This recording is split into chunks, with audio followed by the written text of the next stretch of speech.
দেখো বন্ধুরা, একটা নারী চাইলে একটা সংসারে সুন্দর কইরা গুছাইয়া পরিপাটি কইরা রাখতে পারে।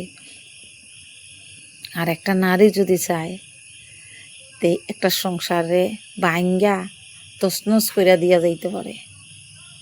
কিছু কিছু মহিলা এরকম আছে যে সংসার করতে চায় না, সংসারের প্রতি কোনো মায়া মমতা নাই। মা বাবায় বিয়া দিছে, দিছে, কাজ করলে করব, না করলে নাই। আর কিছু মহিলারা আছে সারাদিন কাজ করতে করতে নিজের শরীরের যত্ন করতে ভুইলা যায় গিয়া। আজকে আমরা বাপের বাড়ি কীরকম থাকি, আজকে শ্বশুর বাড়ি আইলে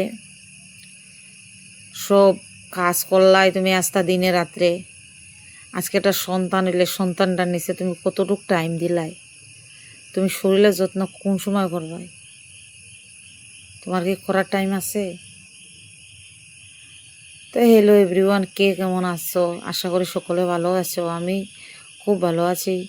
আমি রাখি দেব, আমার বাড়ি ত্রিপুরা কৈলাসহরে আবার একটা ছোট্ট মিনি ব্লগ নিয়ে আইলাম। তোমরার সবাইকে স্বাগতম জানিয়ে আমার আজকের মিনি ব্লগটা শুরু করলাম। এই দেখো, একটা মিশোর থেকে একটা বেড কাভার আনছি। দেখো তোমরা কীরকম লাগছে। 6টা জিনিস দিছে, একটা বেড কাভার দিছে, 2টা বালিশের কাভার দিছে, আর ছোট্ট ছোট্ট 3টা আবার লগে ছোট্ট ছোট্ট 3টা কুশন দিছে।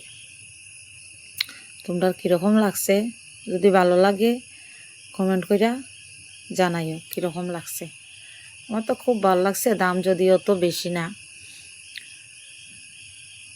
তোমরা ভালো লাগলে কমেন্ট করে জানাইও। আজকে এটারে কই আনছি পাক্কা অনেক দিন হইয়া গেছে, 8-10 দিন হইয়া গেছে আনছি যে। তো ভাবলাম কি আজকে দেখি এটারে কইরা। তো ঠিক আছে বন্ধুরা, সবাই ভালো থাকবে, দেখা হইব আবার তোমরার সাথে নেক্সট ভিডিওতে। দেখো কীরকম খুব সুন্দর বেড কাভারটা।